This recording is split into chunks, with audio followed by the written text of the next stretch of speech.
We always find this little people start coming in. Yeah.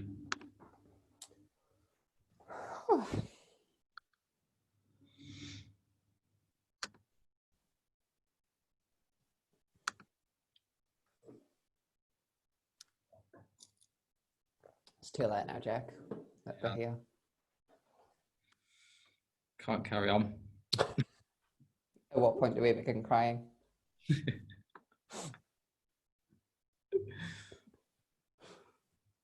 So, yeah, sorry. I'm all right behind the screen. If you turn your camera off, I'll know what's happening.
I'll kickstart soon, but if you've not seen the message around Slido, and if you've not downloaded Slido, get downloading it, just so for the Q&A at the end, basically.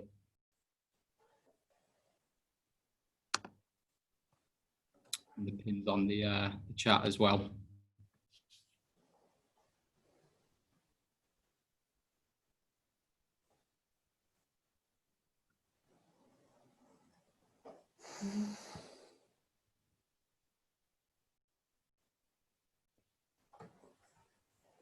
How long do you reckon, Holly? It's your event. Yeah, you're the star though. Allegedly at best. You can't say that until you've seen the content. It might be awful.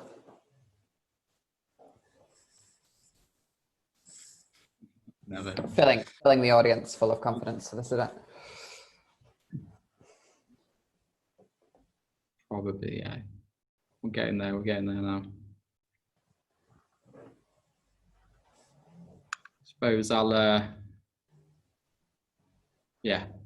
kick start. Hi everyone, I'm Jake, one of the organisers at Trusted Tech Talks. Just wanted to say a massive thank you for everyone that's sort of, I suppose, taking the time out for today's webinar.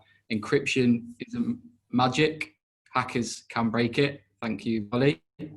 Unfortunately, I can't be providing any pizzas and beers, which I definitely know is the best part of the events and why everyone comes, but yeah, apologies.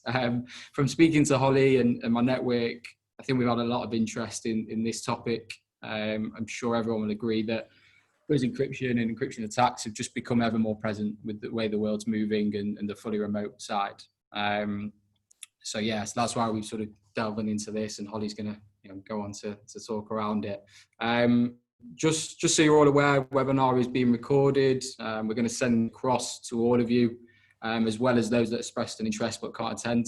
You'll be provided with a short survey as well, which will open automatically. So please be honest. Any feedback obviously will help us, help me, for future events. So be as honest as possible. So here's how it's going to work. I'll pass on to Holly soon. She's going to obviously go into great detail, essentially trying to dispel the idea that encryption isn't too difficult to understand or magic, and looking at some different ways, imperfect implementation, should I say, of being hacked into. This will be around 40 minutes with a 15-minute Q&A at the end of the session, looking to finish at around 7. If it goes on past 7, apologies. You know, it just depends on how many questions we get through. So, but don't feel like you need to stay on the call. If you have to shoot off, shoot off. So for the Q&A, I think obviously Best pops it in the chat, but we'll be using Slido. So for everyone, I hope everyone's downloaded it and got the pin already, but if you've not, download now via the app. So that's Slido, SLIDO. And the pin is 48778. That's 48778. So I'm hoping everyone's used it before. If not, really simple. Everyone can ask questions throughout. Just pop it in the app. Everyone can see everyone's questions basically as well. So, and you can like the questions. Any questions that get liked the most will just basically go to the top of the pile. So Holly at the end will basically, well, me and Holly will whiz through those, and obviously Holly will go on to answer those, as many as we can get through. So yeah, brill. If we don't get a chance to answer your question, apologies, but feel free to pop them on the survey. That obviously at the end that will come through, because we're going to probably be putting together a PDF with all your questions on answered, and basically maybe even a second part to the webinar. So yeah, so throughout the webinar, just share your thoughts, ask those questions, and hopefully, you know, Holly will teach us a thing or two. So I'll leave you into the capable hands of Holly. Yeah, and thank you. Cool. So I'm going to click share screen, and I'm going to share that one. And if all goes well, you should now be able to see my screen. Yeah? You can see it. Okay, thank God. You didn't sound very confident throughout any of that, Jake. So I'm going to try and bring some more confidence to this presentation, because my gosh, Jake there's like, yeah, well, we'll see how it goes, and if it's okay. It's too late. They're here now. We've got them captive. We've locked the doors. So I'm here to talk about encryption isn't magic and hackers can break it, which is my marketing title for a presentation that I originally called Introduction to Encryption, because it's a really big topic and it's difficult to cover it to any kind of concise manner. I'll tell you really briefly at the beginning kind of where the idea for this talk came from. For those who've never seen me rant incoherently on a stage before, I'll introduce myself after that introduction. And then we'll just run through some broad discussion around encryption, specifically in terms of penetration testing and guidance and those kinds of things. And then at the end, I'll finish with a bit of a summary slide where I'll try and cram everything into the last 5 minutes, because I'll probably run out of time. And I don't think talking even faster than I already do would address that problem. My point, encryption is a huge topic. I've been given 40 minutes. I'm going to do my best to get some lessons out here, but if you want the really in-depth technical nuances of cipher modes and those kinds of things, we're going to be somewhat limited by time. But this talk came about. Encryption isn't magic because working as a penetration tester recently, I was working with a major retailer, and an end result of the security test with that major retailer was I was able to steal several 100,000 payment cards. It's probably a bad thing, but the result of that came because of encryption flaws. And there was some kind of broad lessons there around crypto doesn't necessarily work the way that people think it does. And sometimes there's some difficulty between what does weak cryptography mean? What does deprecated cryptography mean? What does broken mean? And this kind of distinction between an academic weakness where the key space might be somewhat reduced, and then a practical attack being available for that. And I'll throw some other relevant stuff in to do with pen testing and that kind of thing as we go. So I'm going to rant incoherently about maths for a while. Doesn't that sound thrilling? In case you've never seen me before, slides. My name's Holly Grace. Here's a really big photograph of my face because this camera's only 720p and you need to know what I look like. I'm the managing director at Secarma. Secarma are a cybersecurity consultancy, but we specialize in penetration testing. So I used to introduce myself as, my name's Holly Grace. I break into computers and buildings for a living. I thought that was a really good introduction. And now the organization I work for has changed my job title and I have no idea what to do with managing director. How do I make a pun out of managing director? I can't, but that's my background. Hack stuff and manage directors, I guess, whatever my job now is. So where does this story come from? And I guess what's my background and what authority do I have to talk about encryption? Very little. I'm not a cryptanalyst. I'm certainly not a mathematician. And as I was explaining to Jack at the beginning of this call, I also dropped out of college, so I'm probably not very clever. But my background is military. So where my introduction to cryptography came from was devices like this that the military use, where encryption is seen as a black box. And I think although this background of having dropped out of college and gone into the military is possibly very different to what a lot of people on this call will have, no doubt, people here have diverse backgrounds and have got into computing through different ways, I think a lot of you might consider encryption as a bit of a black box. And certainly the way that we talk to our staff and the way that we see things like security awareness training going, very often we talk to people like encryption is on or off. Think of the way that we tell people in things like security awareness training about technologies like HTTPS, right? Transport layer security will say things like, oh, make sure when you connect to the website, it says HTTPS, and that's how you know it's secure, because encryption is on or off in that narrow viewpoint. But cryptography, turning it on, it doesn't make sure that everything is protected. And it, like I alluded to in the first slide, is a huge topic where there's a lot of configuration options, and considering it just on isn't going to help. Also, we very often think of cryptography as the protection of secret data. So we think of cryptography in terms of protecting confidentiality, but it can be used in other places too. And when it's used in other places, there's other weaknesses. So I'll try and broadly address some or all of that within the next 37 minutes, and we'll see how well I do. First lesson, of course, encryption is not just on or off. We're going to go into some of the technical details. We're going to kind of dig into as much as we can. But the first thing, cryptography lasts for like a really long time, and protocols are enabled, ciphers are enabled for a really, really long time. I'm going to talk initially about things like transport layer security and things like HTTPS, and then I'll hopefully broaden it out a little bit when I tell you the story of how I stole several hundred payment cards, because it's pretty funny. But cryptography lasts for a long time, and it's quite easy to have a discussion with somebody about cryptography and in your head kind of feasibly devise a system that's completely secure. You could say something like, well, there's no strong weaknesses in the advanced encryption standard, or your GCM as a cipher mode is currently secure, and you can kind of come up with this configuration option for an encryption system where it's currently unbroken.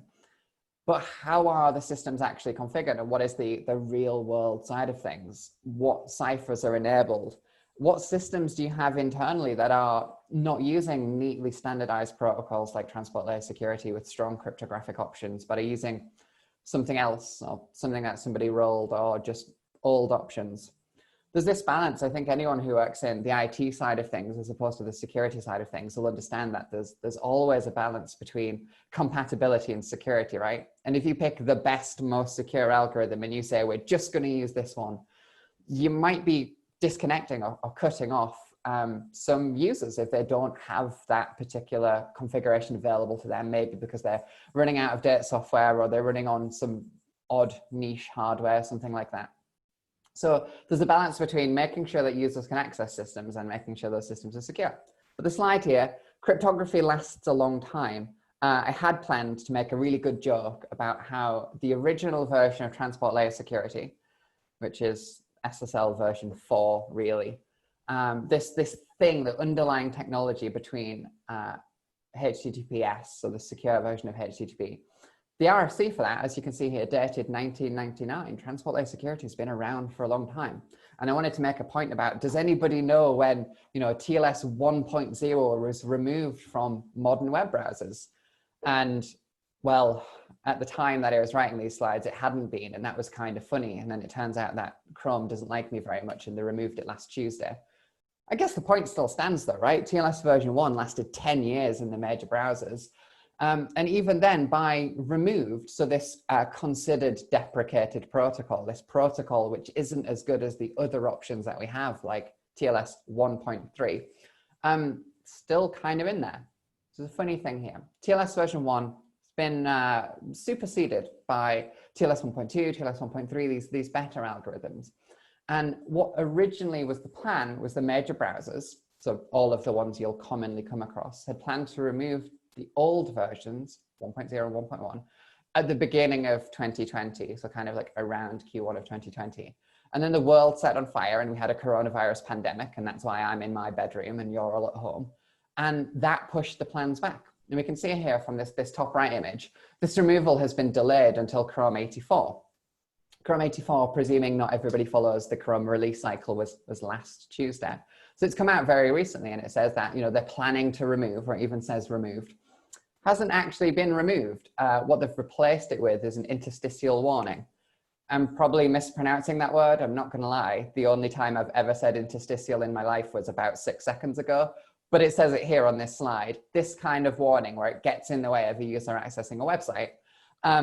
That kind of warning is what Chrome will now display. And most of the major browsers have some similar plan, either to remove it recently or remove it kind of soon, or to display some kind of warning. But the funny thing is that bottom right screenshot I took yesterday on, as you can see, government website on their OWA. So on their email system, they only support TLS1, which is bad and ancient and deprecated, superseded, whatever term you prefer. And that's their OWA. So even though you don't know which organization this is because they're protecting their identity, you know that it's for their email server, right? Outlook Web Access. Nobody ever sent anything confidential over email, I'm sure. But the point being here, crypto lasts a long time. Here is an example of a potentially confidential system that is using what Chrome is referring to as outdated cryptography. And when I talk about, at the beginning of this presentation, there's a lot of cryptographic options. You can't just say encryption is turned on or off. We have protocols, algorithms, cipher modes, key exchange, and lots of other things that I'll get into as we go along. What options do you use, and how do you talk about those options? How do you as an organization kind of grade the risk when we have this spectrum between a currently considered secure algorithm and then a weak algorithm? What does weak mean? Like I said earlier, is it broken and there's a practical attack for it, or is it just an academic has discovered some kind of weakness in it? And that leads on to systems like SSL Labs. We have a screenshot here, again, another government website. This is a different government website, where systems like this are trying to grade the cryptographic configuration of systems as kind of like A plus B, C, F, because it's hard, right? There's a lot of options, and having discussions around this kind of thing is difficult. So we've moved the goalpost from what does weak mean to, well, what does B mean? Is B really bad? I mean, if you went through school like I did, you've already heard that I dropped out of college, you'll possibly know that I think straight C's is fantastic. A lot of people here would probably think that is barely passing, and I would say you are right, but it is passing. So does this address the problem? If we're looking at systems like, oh, we have a load of B's, is that a good thing? And we can see here, this government system supports TLS 1.0 and 1.1, this kind of superseded protocol that I've been wittering on about, and therefore a grade capped as B. So B is not great because it's using what Google considers obsolete protocols. I had to throw caffeine at myself. So what does B mean? We're going to get into this. It's going to be a bit difficult. Now, you might look at these and think, okay, right, you found a government website that's got not great cryptography, but what's the actual state of the world? You know, have you just picked out the bad example? Oh no, you don't understand how much I can procrastinate when I'm making a slide deck. I checked them all. Oh yeah, I couldn't fit them all on a slide, but the point being that I looked at a lot of websites, in particular focusing things on like .gov.uk's, with the expectation that I'd make a slide like this and there would be loads of C's and D's and D minuses and things like that. And I could be like, aha, evidence that old cryptography exists in the wild. And I guess some of you might be surprised that that screenshot doesn't look that bad. Actually, quite a lot of these websites are using OK cryptography. So I guess we'll have to get into what does OK cryptography mean and how many weaknesses do you have to have before a system becomes fundamentally broken. I mean, this is just looking at their www, though. If you look at other systems like webmail, different story. There's an F right there. In fact, there's a lot of Fs, but still, we're not getting over this problem of like, what are crypto options and what should we be picking and what is broken?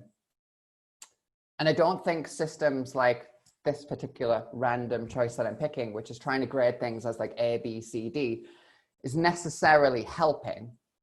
And there's also a difference between things change over time, right? So we might find a weakness in something like RC4, an algorithm used for transport layer security that I'll talk about in a second. And that weakness might be an academic weakness where it's like, oh, attackers could break this within 10 years or something like that. You know, it's probably not bad to most businesses, but it's something to be aware of. Then new research can build on that and can reduce that time. And when we consider that broken can vary greatly. And digging into all of the cipher options doesn't necessarily help. So I'm going to try and keep it high level. I'm going to try and talk about some specific breaks that we know about. I'm going to try and talk about what is a break. I'm going to talk a little bit about like brute forcing passwords and stuff like that, because it's kind of funny. I'm going to talk about a little bit in terms of how much effort would I think a threat actor would put into breaking things. Probably not going to dig into too much of this slide though, because there's a lot to get through and I'm already 10 minutes in. So what is a break? At what point do you consider cryptography broken? Well, this top right slide here, a screenshot of some research on the RC4 cipher. It was released in 2013. And they said that RC4 is known weak and we can break it. And if an attacker captures an awful lot of traffic and puts an awful lot of effort in approximately 2,000 hours, they could break a connection. Now, a lot of organizations might look at that and say, 2,000 hours, no one's going to sit on a network connection for 2,000 hours and try and break RC4. And where's RC4 in use anyway? If you were to do analysis of the websites that offer RC4 as a preferred cipher, you're going to find that it's very, very few. If you look at the number of systems that use, the number of clients that use RC4, you're going to find that it's very, very few. But you will find it in some places, like the slide at the top says there. It was used in WPA TKIP. So WPA1, if you prefer. A lot of systems now use WPA2, and some systems use both at the same time because crypto lasts forever. So how long would something take to break before you would consider it's like academically broken versus practically broken? And then we have new research comes out. So this is the RC4 No More attack on the bottom right, where they demonstrated that they could break transport layer security in as little as 52 hours. It's around 75 hours of active connection. And in their practical demonstration, it took about 52 hours. So you might think, you know what, an attacker might sit on a line for 52 hours and gather that much data to break that crypto, depending on what they're getting access to. These guys also decreased the WPA TKIP crack to 1 hour. So if you have, in fact, if you have not had, but if you have a wireless network that's protected with WPA1, you can break it in an hour. And this is the point they're trying to make here, is like 2,000 hours, I am not going to sit on your network for 2,000 hours to crack your wireless because you're not that interesting to me. But I might hang around for an hour, especially if you consider things like, I sit in Starbucks drinking coffee for more than an hour. So we're adjusting these things. But what does cryptography protect? Because it's not just confidentiality.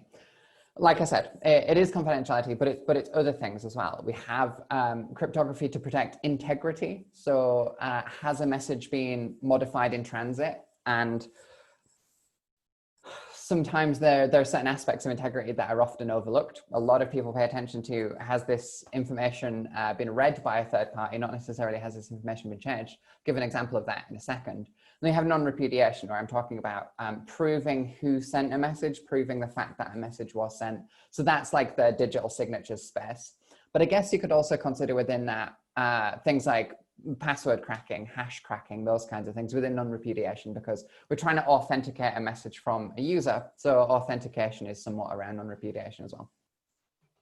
And as asked to mention, it's 2020, right? We've got to talk about coronavirus. Can you somehow put a slide in about coronavirus? Everybody loves talking about coronavirus. I don't know how in July you still want to talk about it, but I'll put one slide in so that we get it out so that the marketing for this event is technically accurate.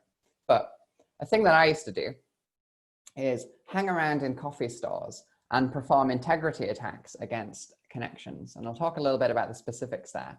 But the threat landscape has changed. And whilst I might perform integrity attacks in coffee stores against corporate devices, everybody's working from home now and people aren't hanging around in coffee stores, and this does impact things. So I was looking a little bit for a piece of research that I was doing. If I call it research, it doesn't sound like cybercrime, but looking at a piece of research around things like, where do we draw the network perimeter now? So if we're looking at organizations that have suddenly thrown all of their employees out of the office and it's like, you work from home now because pandemic, where are we drawing the network perimeter?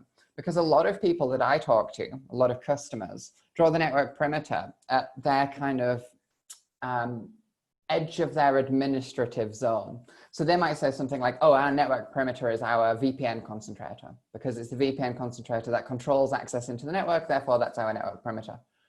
But what about home users on their wireless networks, right? Because if you have an endpoint, like I do right now, my VPN, my laptop is VPN'd into our corporate network. Therefore, my end user device, my laptop, is kind of perforating the corporate network. So whilst my IT department might think of the VPN device as the perimeter, if you hacked my laptop, you'd be on the network. So is the laptop the perimeter? Or is the wireless network the perimeter? There's some kind of perforation going on here, which is worth looking at. So I started looking at that kind of thing, and I started looking at like, what is the current state of hacking wireless? And there's some really cool research that's come out, the Dragonfly research in terms of WPA3 cracks and those kinds of things. And if you want to look at that, it's awesome. But as far as I'm concerned, that stuff, cracking WPA3, is academic. Because the people that I look at and the kinds of organizations, the kind of users that I'm targeting don't have WPA3 deployed. They have devices like this one, naming no brands, naming no ISPs, but they have little devices like this one, and they use WPA1, WPA2 in split mode, and they're protected quite frequently with the default credentials that the ISP has put on the network. So something like this, not naming any particular vendor, but there is a particular vendor out there that has wireless networks where out of the box, they come with a credential set that is 8 characters, uppercase only, numbers only. So when we start looking at this kind of thing, we can start looking at like specifically how broken is this? How long would an attacker need to put into the effort to crack something like that? Because that is arguably the perimeter for a lot of organizations' networks, certainly a lot of networks that I've worked with recently. So how does brute forcing work? We'll take a quick step into brute forcing and kind of dispel one of the big things at the moment. I think a lot of people now know, it's common knowledge, that we don't crack passwords, we don't guess passwords using online attacks against servers and that kind of thing, but we capture traffic and we crack those passwords offline. This should be obvious in the context of wireless, which is why I've started here, that when a wireless device connects to a wireless router, that exchange, the EPOL handshake, happens in the air, right? They're wirelessly talking to each other. So it's feasible for an attacker to sit between that connection or within wireless range of that connection, capture the 4-part EPOL handshake, and then do something to that to determine the plain text password. And we don't crack passwords. We don't crack these EPOL handshakes using crappy laptops like the one that my company gives me. We get GPUs, these huge things, because they're much faster, right? They have processing units in them. They're graphical processing units, but they do maths nonetheless. And we can build these up. We can stick a load of these GPUs into a machine, and we can crack that password. That is common knowledge, hopefully, that everybody knows we can crack passwords and that we can crack passwords using GPUs. If you didn't know, you do now. But when I talk to people, how they think that works from the attacker's point of view isn't necessarily what I do and where I've had a great deal of success. So what you want to do is you want to get yourself something like a Tesla V100. That's what this is. One of the best graphics cards available as it currently stands. In fact, don't get one of them, get loads of them. Get 8 of them, stick them in a box. Crack passwords on there, it'll be much faster than you crack your laptop. The difficulty is Tesla V100s are pretty expensive. £7,500 for graphics card, and I've just told you to get 8. What I'm trying to draw here is just like this threat modeling discussion of, if I could tell you that these V100s can crack the wireless network of a member of staff that you have at home, and that could give an attacker access to an internal corporate network, that would be a bad thing. And we could tie a cost to that, where we would say 7,500 times 8 is a big number, but would a threat actor pay that number, or would a crime group pay that number? And we can work that out. This is threat modeling, right? Would somebody spend this to break into our network? And before I move on, this is completely irrelevant, but this graphics card got 3 stars out of 5, and I really needed to know why. What's wrong with it? So I checked the reviews. Turns out, doesn't fit into a Fiat 500. No idea. Not relevant, but I find it great. So you get 8 of these things, you stick them into a machine, you're at however many tens of thousands now, you had motherboards, you had RAM, those kinds of things.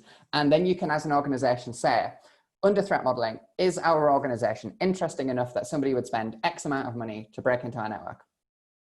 What is X amount of money?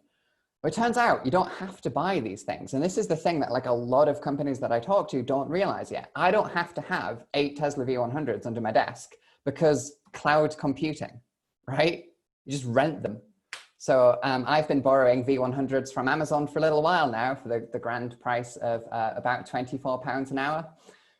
For the sake of this slideshow, I checked what Azure charged them at, and it's £16 an hour. So I've been ripped off. Is the lesson learned there? But you can rent them. It is definitely, if you try this, and I recommend you do because it's good fun, it is worth running the maths for if you set up one of these instances as a virtual machine in a cloud provider and then you forget to turn it off, exactly how much that would cost you. For the P3x16 instance that I have running in Amazon's, within AWS, if I forget to turn that off, it costs me $18,000 a month. So consider yourself warned. If you do this, which should, because good fun, don't leave the thing turned on because you'll bankrupt yourself. But you can get one of these devices, you can set it up on the internet, you can capture a wireless handshake using, I don't know, one of these things. For example, this is an Alpha card, also available on Amazon and other good retailers.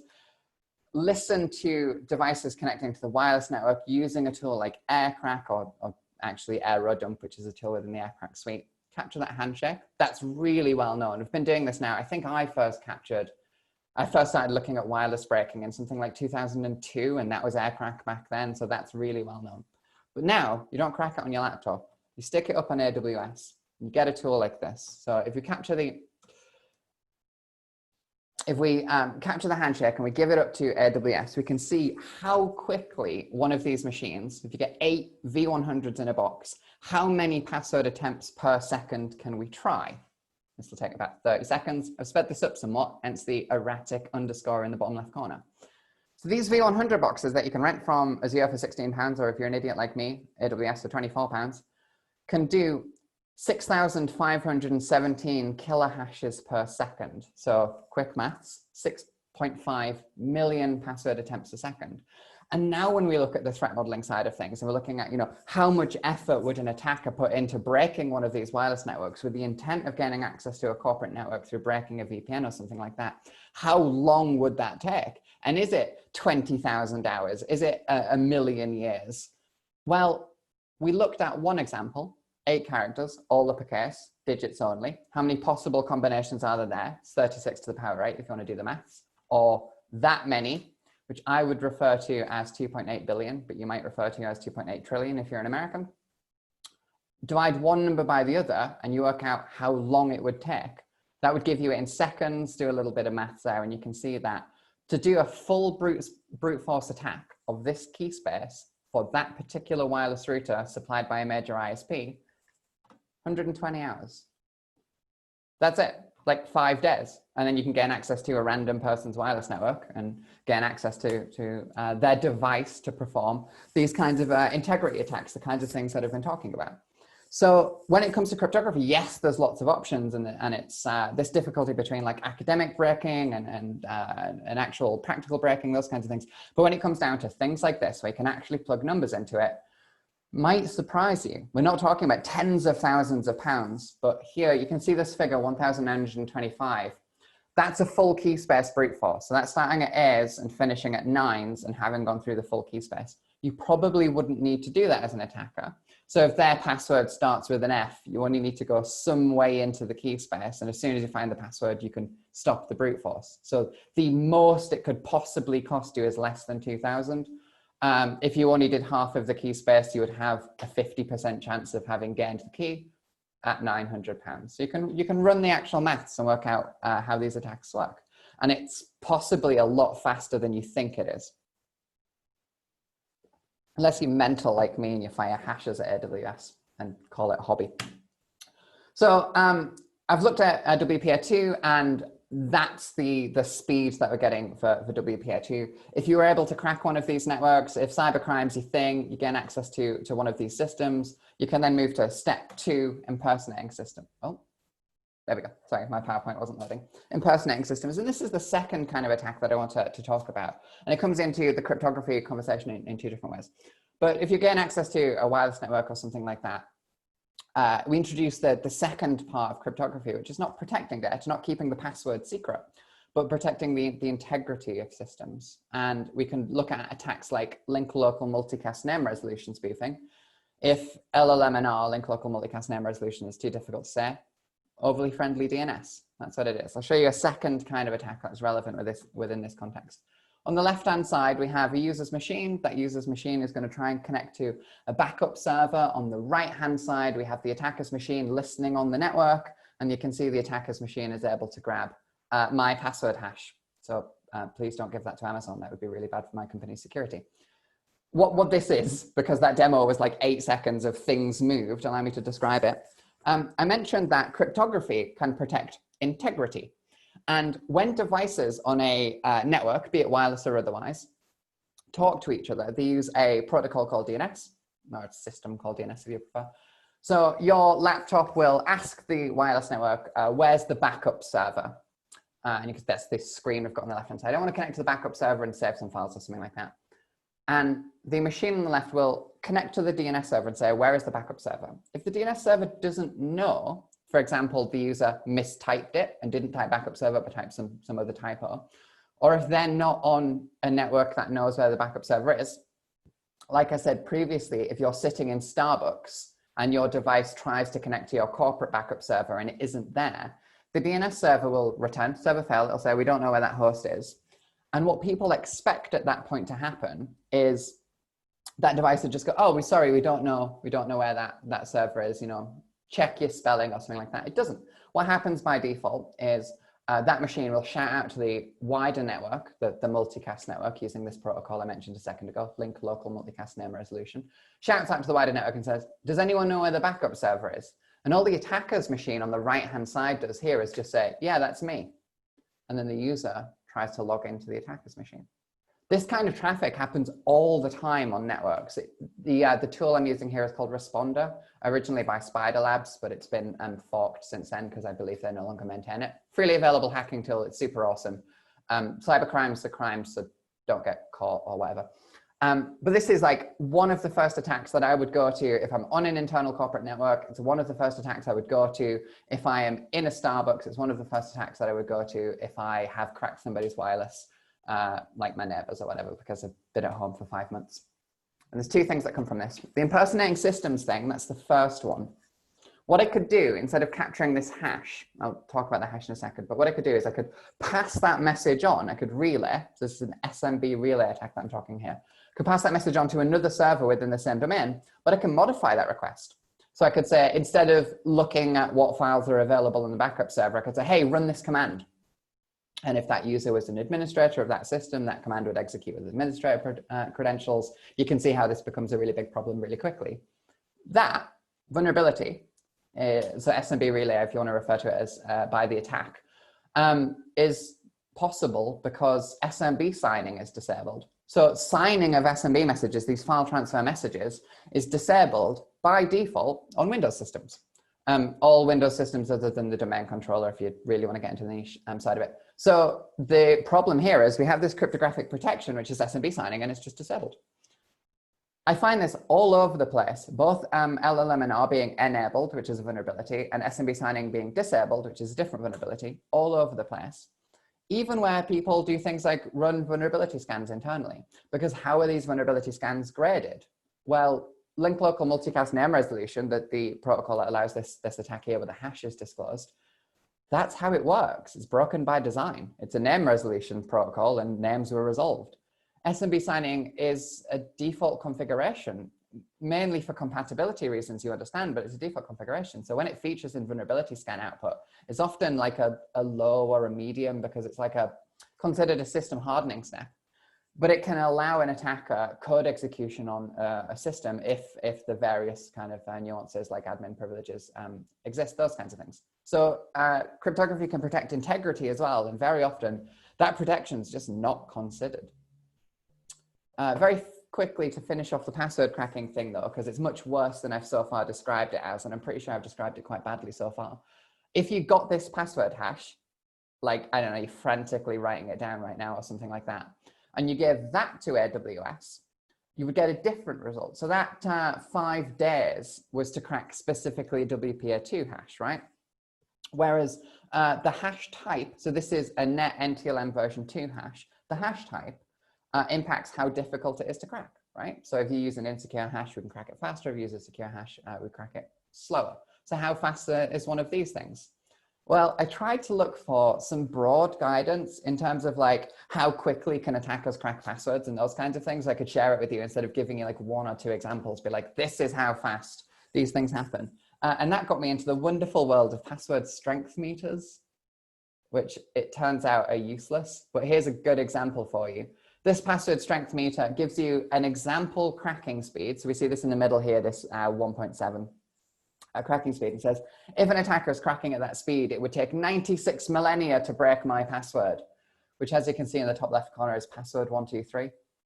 As like a professional attacker, password 123 is probably my 3rd attempt. It doesn't take me 96 millennia to get to that. So there's some difficulty in guidance here, but I just thought that was interesting and worth throwing in. I'll show you the actual speed at which I crack them on AWS in a second. Just in case anyone's thinking, but Holly, that's 1 password strength meter. That's not representative of them all. Again, check them all. You don't understand how much I would procrastinate when making a slide deck. Top left one says password 123 would take 200 years to crack. The top right one doesn't give you a number of years, but says that password 123 is a strong password. Bottom left says it's a strong password, but this website is insecure, which is ironic. And the bottom right one said the password is weak correctly, but they screwed up their output encoding. So what do they know? But that and hash 039S are pretty weak. Computers are hard, like crypto is hard, right? And outputting apostrophes cleanly is also hard. So I plugged that hash into AWS to get the specific amount of keys that it could do per second. And it was 31,000 million, or if you're an American, 31 billion.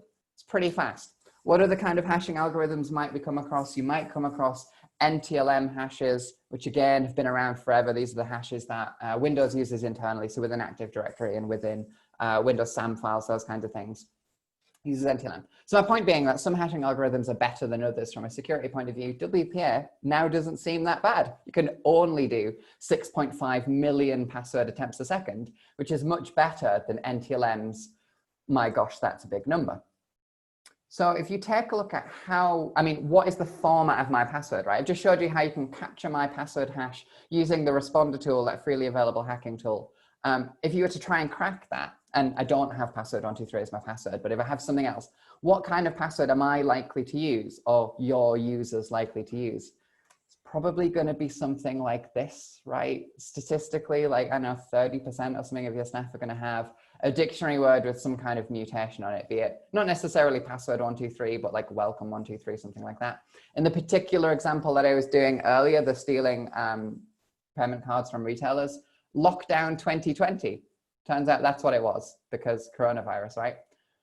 These passwords you can understand at that speed, at 678,000 million password attempts a second, you're going to get through that entire key space of dictionary word with some kind of permutation in like 1 second. How many dictionary words are there? Something like 170,000 of them are in common use. How many suffixes can you think of? Screw it, do all digits up to 4. Then you've got 1, 2, 3, 1, 2020, 2021, all of that kind of thing.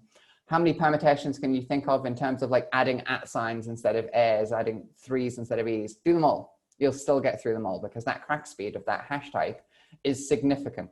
NTLM hashes have been around forever, since like Windows 2000. It shouldn't surprise you. Some people might be listening to this though and going, we have advanced our password choices. We don't use passwords like this anymore. We follow the NCSE's guidance of using 3 words back to back, something like this, whatever particular format you use. Okay, what's the key space there? 170,000 words, according to the Oxford English Dictionary, are in common use to the power 3 because you're using 3 of them. Turns out there is that many combinations, 5 followed by lots of numbers. At that cracking speed for NTLM, how fast can I get through that entire key space if you're doing the 3-word thing? That fast, which in seconds, convert that to hours, 2 hours. 2 hours through the entire key space. So password cracking doesn't work the way that people think it does. the attacks, the speeds that we can get is much, much faster than people think it is. We're not spending tens of thousands of pounds and putting GPUs in a gaming machine under our desk, going to borrow it from Azure from now on because it turns out they're cheaper.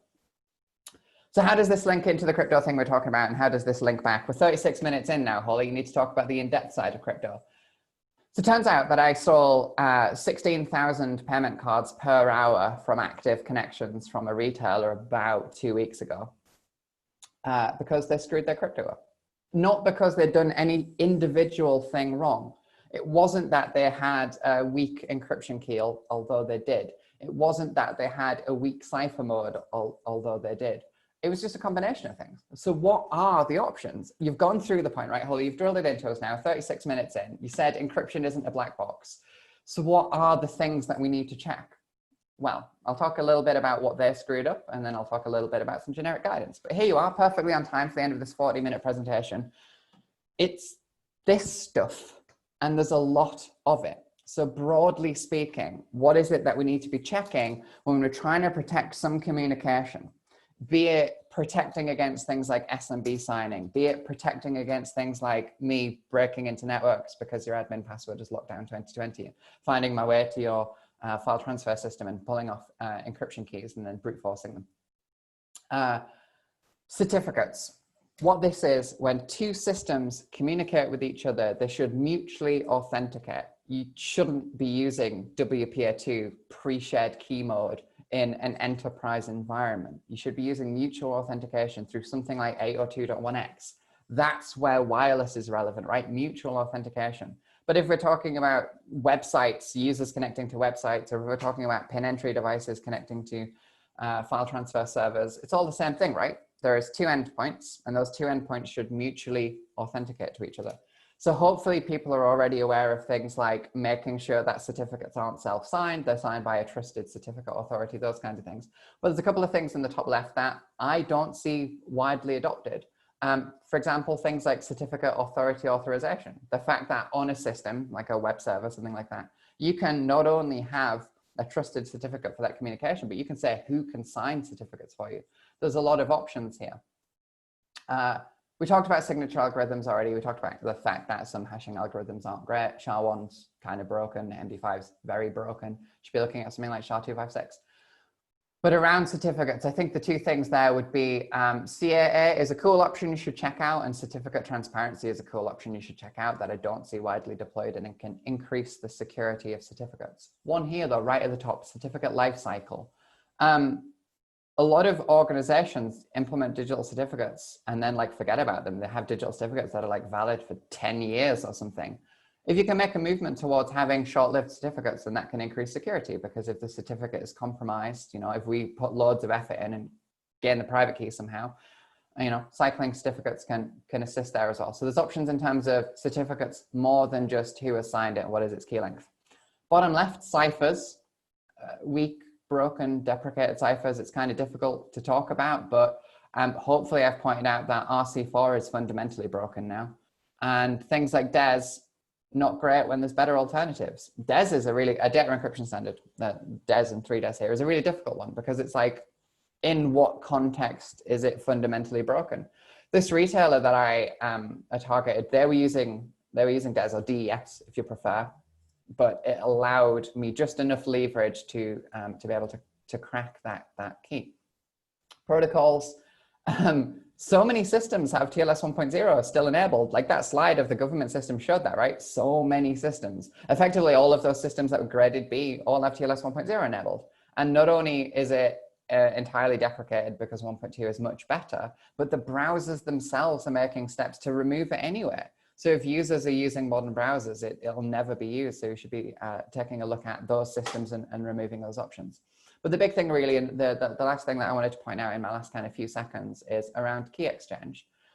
The big weakness in that retailer, and how I was actually able to decrypt their payment cards, they were sending payment cards that were protected by a single key, right? So without giving away the specifics, you could think maybe that's a symmetric key, or maybe it's a single private key from a digital certificate or something like that. But there's this concept here in the key exchange side of things. So we talk about forward secrecy and ephemeral keys.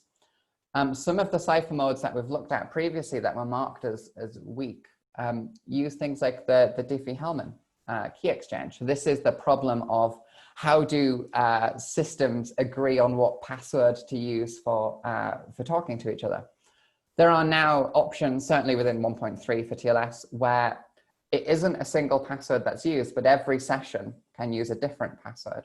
And what I'm talking about here is what is commonly referred to as perfect forward secrecy, or sometimes referred to as ephemeral keys. You should check out those options as well.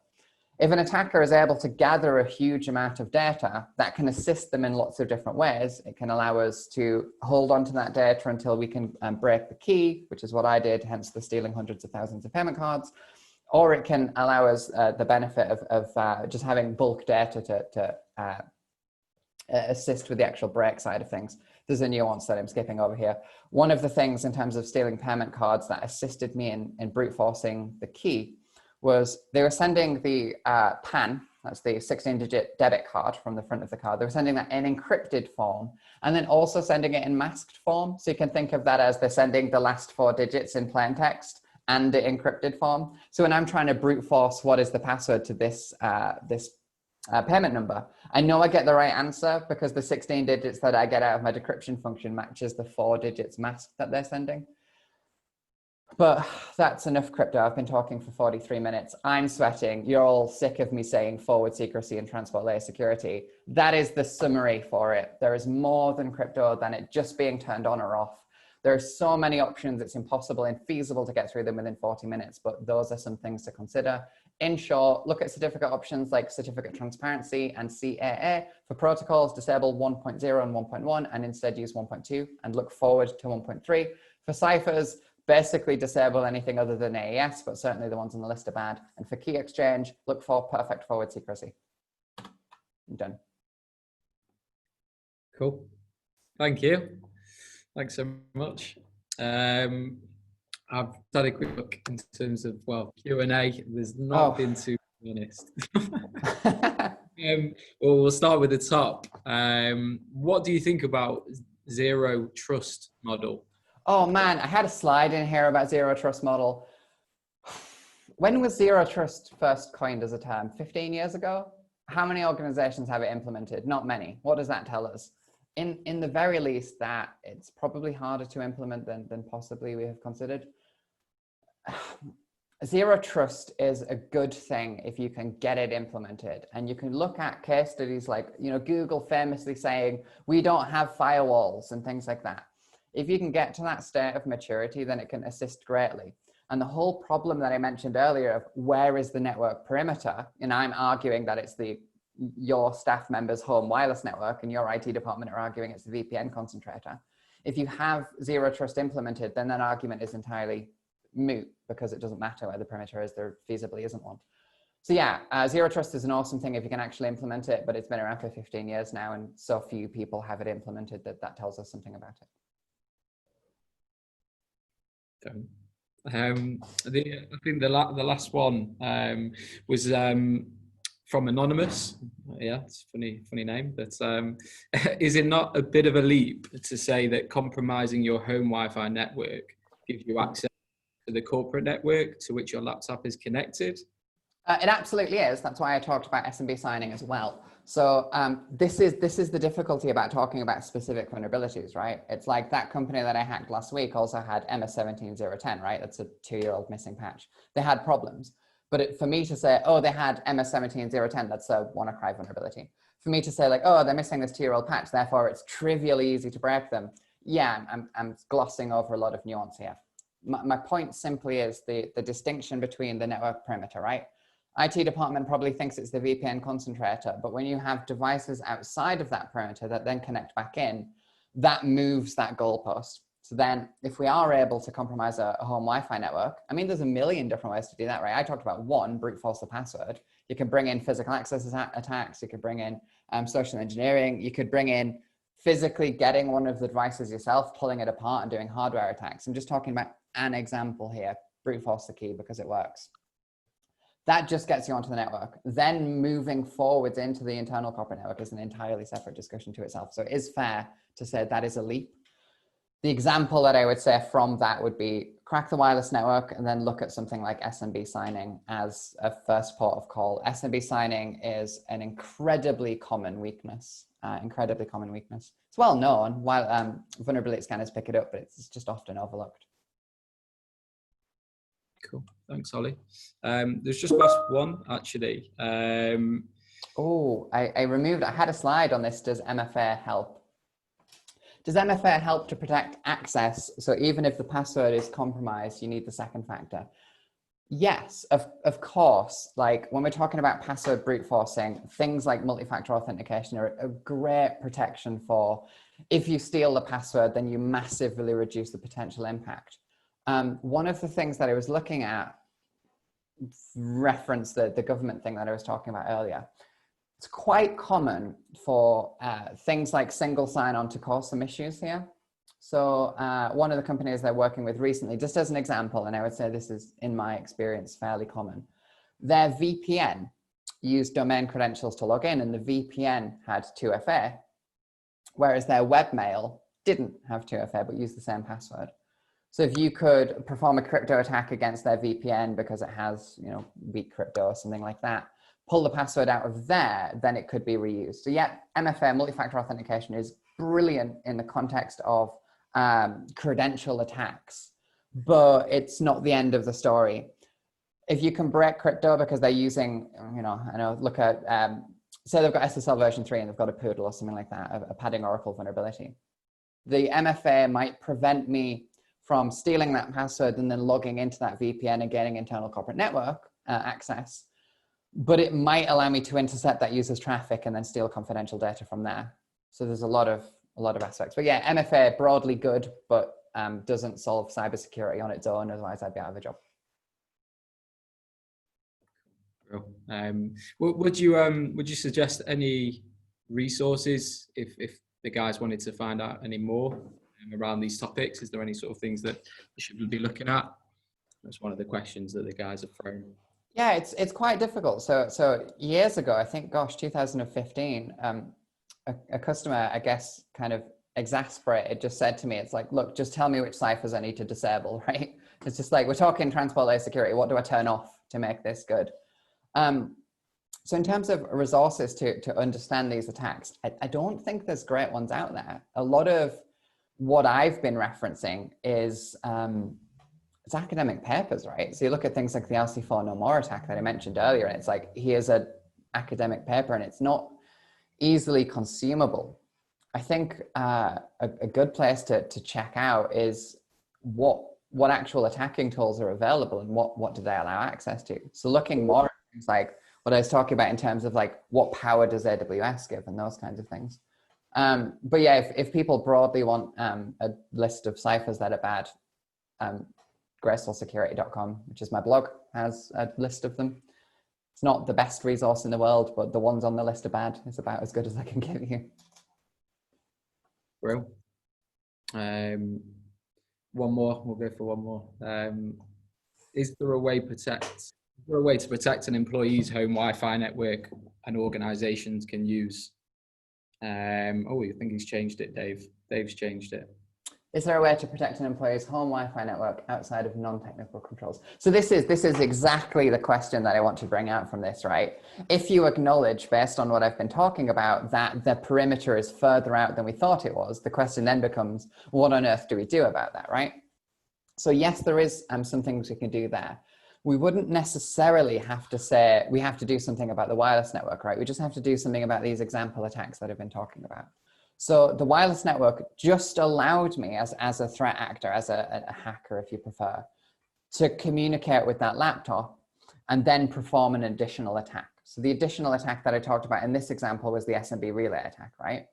If you mitigated that attack, if you hardened that hardware so that those attacks weren't feasible, then absolutely that hardening would address that issue. This is, we're at this point here, the person who said a second ago, isn't it a bit of leap to say hack a Wi-Fi network and then you're in a corporate network? Yes, make that leap a big one. That's the guidance. So in that regard, don't just look at things like locking down the user's workstation in terms of can a user access the command line and those kinds of things, but start looking at what kind of access does the network around that device have? Looking at things like link local multicast name resolution, which is enabled by default, NetBIOS name services, which is enabled by default. Do the end user devices have a firewall enabled? Because it's been really, really common for years now for companies to say, we don't have host-based firewalling because the user's device is in our network and our network is firewalled, which was always a flawed approach. But now that those devices aren't in the network, they're out on their own home Wi-Fi, that threat landscape has changed. So it's even more important to have host-based firewalling. So yeah, maybe don't necessarily have to look at the Wi-Fi network specifically, but hardening those end devices so that that jump is a big one. Bro. What about Kieran's question? What do you think? Sort of started with maybe not your remit, but basically around sort of least cloud hack RE risk.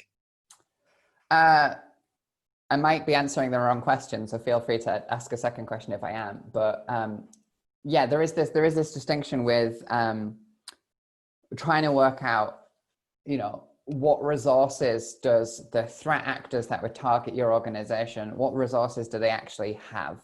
So, I think for a lot of organizations, whilst, senior management might worry about advanced persistent threats and nation state attacks and things like that, I think most IT teams are aware that threat modeling is probably more likely bored teenagers than nation states that are hacking you, depending on who you work for. But this idea of bringing in cloud resources for the attacker, it alters that threat modeling. So from senior management's point of view, I wouldn't necessarily say they need to be involved in the specifics there, but I think organizations need to do threat modeling to work out what kinds of hacking crews are going to target you, and then what are their capabilities, and that should adjust your risk.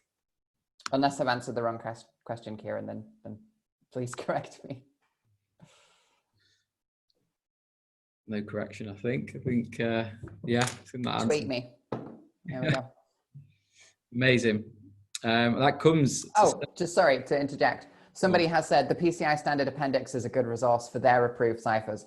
Absolutely. Looking at NIST resources for which ciphers are currently good, and then looking at PCI resources for which ones they think are currently good is a good idea.